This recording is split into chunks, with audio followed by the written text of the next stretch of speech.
Hello students, आज के इस वीडियो लेक्चर में मैं आपका स्वागत करता हूं। जैसे कि आप लोग जानते हैं, अभी हाल ही में मैंने आपको एक्सरसाइज 8.1 यानी कि चैप्टर नंबर 8 की थ्योरी समझाई है। लेकिन वो थ्योरी मैंने आपको एक कॉपी पर समझाई थी, क्योंकि उस रोज़ मुझे फीवर था, इसलिए मैं उस थ्योरी को आपको बोर्ड पे नहीं समझा चुका। यही वजह रही कि मैं उसको थ्योरी को बोर्ड पे नहीं समझाया था। आज मैं आपके लिए एक्सरसाइज 8.1 लेकर के आया हूँ। हालांकि कुछ थ्योरी और भी बाकी थी, लेकिन मैं एक्सरसाइज शुरू करने जा रहा हूँ। हालांकि जो थ्योरी बाकी थी वो सारी की सारी थ्योरी प्यारे बच्चों मैंने आपको इमेज के माध्यम से सेंड कर दी है। आज मैं आपके लिए एक्सरसाइज के क्वेश्चन लेकर के आया हूँ। अगर मैं आपकी एक्सरसाइज के बारे में बात करता हूँ प्यारे बच्चों, तो एक्सरसाइज 8.1 में पहले क्वेश्चन में लिखा हुआ है, find the area of the reason bounded by the curve y square equal x। हमें एरिया निकालना है और वो भी बाउंडेड एरिया निकालना है। एक्चुअली एरिया जो होता है हमेशा बाउंडेड ही होता है। हमें एरिया निकालना है, किस किस कर्व के बीच का एरिया निकालना है। एक तो y square equal x equal 1 और x इक्वल 4 और x एक्सिस। प्यारे बच्चों, इन चार चीजों के बीच का मुझे एरिया निकालना है। जब भी मुझे एरिया इंटीग्रेशन मेथड वगैरह से निकालना होता है तो हमेशा हम ग्राफ बनाते हैं। ग्राफ बनाए बगैर हमारे क्वेश्चन सोल्व ही नहीं होते हैं। तो ग्राफ बनाने के लिए 2D सिस्टम में पहले आपको एक्स एक्सिस और वाई एक्सिस ड्रा करना पड़ता है। तो सबसे पहले अगर मैं इस क्वेश्चन को सोल्व करना चाहूं प्यारे बच्चों, सबसे पहले आप एक्स एक्सिस ले लीजिए और वाई एक्सिस ले लीजिए। मान के चलो मेरे पास ये तो एक्स एक्सिस है, एक हॉरिजॉन्टल लाइन जो कि एक्स एक्सिस होती है। ये मेरे पास प्यारे बच्चों वाई एक्सिस है, एक वर्टिकल लाइन जो हॉरिजॉन्टल लाइन के साथ 90 डिग्री का एंगल बनाए, वो वाई एक्सिस होती है। सबसे पहले इसकी पिक्चर आपको बनानी है।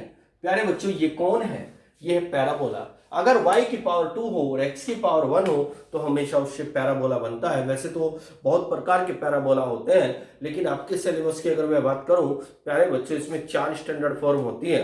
एक तो होता है राइट हैंड पैराबोला जो कि राइट साइड में होता है, एक होता है लेफ्ट हैंड पैराबोला जो कि लेफ्ट हैंड साइड में होता है, एक होता है अपवर्ड पैराबोला जो कि ऊपर होता है, एक होता है लेफ्ट डाउनवर्ड पैराबोला जो वाई एक्सिस पे नीचे होता है। अगर मैं इसको देखूं तो इसकी picture Y square equal 4ax से मिलती जुलती है, जो आपने 11th क्लासेज में पढ़ी थी। तो वाई स्क्वायर इक्वल x ये होता है बच्चों राइट हैंड पैराबोला। तो सबसे पहले आप इसकी पिक्चर बनाओगे। इसकी पिक्चर की अगर मैं आपसे बात करूं प्यारे बच्चों, ये वाई स्क्वायर इक्वल x का ग्राफ है। किसका ग्राफ है? वाई स्क्वायर इक्वल x का। अब अगर मैं x इक्वल 1 का ग्राफ बनाऊं, जब भी हम एरिया निकालते हैं जो कर्व हमें दिए जाते हैं सबसे पहले हम उनके ग्राफ बनाते हैं। इस कर्व का मैंने ग्राफ बनाया वाई स्क्वायर इक्वल x, जो कि ये ग्राफ निकल करके आया, जिसको हम राइट हैंड पैराबोला बोलते हैं। अब x इक्वल 1, प्यारे बच्चों x इक्वल 1 का मतलब होता है वाई एक्स के पैरेलल कोई एक लाइन जो ओरिजिन से 1 डिस्टेंस पर है। एक बार और, वाई एक्स के पैरेलल, अगर यहां x लिखा हुआ है तो वाई एक्स के पैरेलल कोई एक लाइन जो ओरिजिन से 1 डिस्टेंस पर है। अगर यहां एक्चुअली x लिखा हुआ है तो आपको उल्टी खोपड़ी से सोचना है। उल्टी खोपड़ी से सर? हाँ बेटा, उल्टी खोपड़ी से। सर कैसे? अगर यहां x लिखा हुआ है तो वाई एक्स के पैरेलल कोई एक लाइन, किसके पैरेलल? वाई एक्स के पैरेलल। तो वाई एक्स के पैरेलल कोई एक लाइन जो ओरिजिन से 1 डिस्टेंस पर, डिस्टेंस कैसी है? पॉजिटिव। तो वाई एक्स के पैरेलल लाइन पॉजिटिव डिस्टेंस इधर होती है। सपोज करो यहां से यहां तक की डिस्टेंस प्यारे बच्चों 1 है, तो मैं वाई एक्स के पैरेलल एक ऐसी लाइन ड्रा कर दूंगा और इस लाइन को बोल दूंगा मैं x इक्वल 1। क्योंकि ये मेरा ओरिजिन था तो यहां से यहां तक की डिस्टेंस 1 है, तो यहां से यहां तक की डिस्टेंस 1 है, तो ये कोऑर्डिनेट बन जाएगा 1,0, क्योंकि x एक्सिस पे ऑर्डिनेट 0 होता है। ऑर्डिनेट 0 का मतलब y वाली वैल्यू 0 होती है। अगर मैं अब x इक्वल 4 की बात करूं, अगर मैं अब x इक्वल 4 की बात करूं तो इसका मीनिंग है वाई एक्स के पैरेलल कोई एक लाइन जो ओरिजिन से 4 डिस्टेंस पर है। तो x इक्वल 4 का मीनिंग है कि वाई एक्स के पैरेलल, यार अभी तो बताया कि उल्टी खोपड़ी से आप लोग सोचो, तो वाई एक्स के पैरेलल कोई एक लाइन जो ओरिजिन से 4 डिस्टेंस पर है। तो ये ओरिजिन है, सपोज करो यहां से यहां तक की डिस्टेंस 4 है, तो वाई एक्स के पैरेलल कोई एक लाइन ये बन जाएगी बच्चों, ये वाली लाइन, इसको x इक्वल 4 कहा जाएगा। मैं लाइन हटा देता हूं, आप कभी आपको थोड़ा सा प्रॉब्लम पैदा करे, समझाने में कोई प्रॉब्लम आए। अब बच्चों इस लाइन को x इक्वल 4, ये ओरिजिन है, यहां से यहां तक की डिस्टेंस 4 है, तो यहां की कोऑर्डिनेट 4,0 हो जाएंगे। अब एक एक्स एक्सिस कहा गया, ये एक्स एक्सिस मैंने पहले ही ड्रा कर लिया है। अब एक एक चीज को हम देखते हैं। मुझे 4 फिगर बनानी थी, इसकी पिक्चर, इसकी पिक्चर, इसकी पिक्चर, इसकी पिक्चर, ये 4 फोटो मुझे बनानी थी। चारों की चारों फोटो मैं बना चुका हूं। अब इन चारों के बीच का हम ये देखेंगे एरिया कहाँ बाउंडेड हुआ है। अगर मैं देखूं y² = x जो कि ये है, अगर मैं देखूं x = 1 जो कि ये वाली लाइन है, अगर मैं देखूं x = 4 जो कि ये वाली लाइन है, अगर मैं कहूं x एक्सिस जो कि ये वाली लाइन है, अर्थात इन चारों के बीच में, इसके इसके इसके इसके इन चारों के बीच में प्यारे बच्चों ये वाली जगह बाउंडेड हुई है, ये वाली जगह बाउंडेड हुई है। इसका मुझे एरिया निकालना है। ये वाली जगह जो है बाउंडेड हुई है, जिसको मैं डार्क कर रहा हूं, शेडेड कर रहा हूं बच्चों, इस वाली जगह का मैं एरिया निकालना चाहता हूं कि ये आखिर कितनी है। इसका एरिया कैसे निकाला जाए, कैसे एरिया निकाला जाए? जो एरिया मैं निकालना चाहता हूं A, B, C और D, इस एरिया को मैं निकालना चाहता हूं बच्चों। एरिया निकालने के जो 2 मेथड होते हैं, वे 2 मेथड होते हैं। एक होता है वर्टिकल स्टेप मेथड, एक होता है हॉरिजॉन्टल स्टेप मेथड। आप किसी मेथड को भी किसी भी क्वेश्चन में अप्लाई कर सकते हैं, लेकिन अगर मैं इजी क्वेश्चन मेथड की बात करूं तो ज़्यादातर क्वेश्चनों में वर्टिकल स्टेप मेथड यूज किया जाता है। वर्टिकल स्टेप मेथड जो होता है, बताता हूं आपको। वर्टिकल स्टेप मेथड VSM के नाम से इसको जानते हैं। लिमिट a से b, इंटीग्रेशन लिमिट a से b, और यहां आएगा y और dx, इसको बोलते हैं वर्टिकल स्टेप मेथड। यह हमेशा आपको एरिया देता है। क्या देता है बच्चों? Area. Vertical step method, vertical step method. अब यहां लिखेंगे एरिया। हमें कौन सा एरिया चाहिए? मुझे एरिया चाहिए ABCDA का, तो मैं यहां लिखूंगा ABCDA। एरिया निकालने का तरीका जहां से शुरू वहीं पे फिनिश होता है। तो ABCD, यहीं पे A पे आके रोकना है, जैसे मैंने यहां लिखा है।